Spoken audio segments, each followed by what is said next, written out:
இன்னைக்கு ஒரு உண்மையை சொல்றேன்.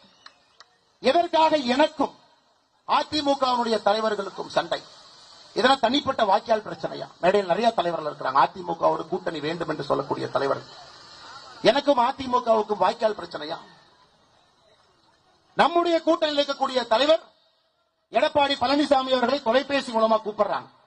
2019 வாரணாசியில மோடி அவர்கள் வேட்புமனு தாக்கல் செய்ய போறாங்க.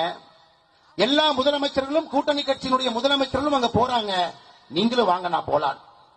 அதற்கு எடப்பாடி பழனிசாமி சொன்ன பதில் என்னன்னா, தோற்க போகிற மோடிக்காக நான் எதற்கு வாரணாசிக்கு வர வேண்டும் என்று சொன்ன பதில். இல்லை என்று எடப்பாடி பழனிசாமி சொல்லட்டும்.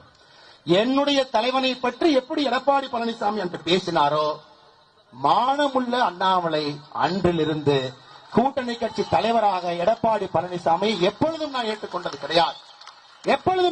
கிடையாது.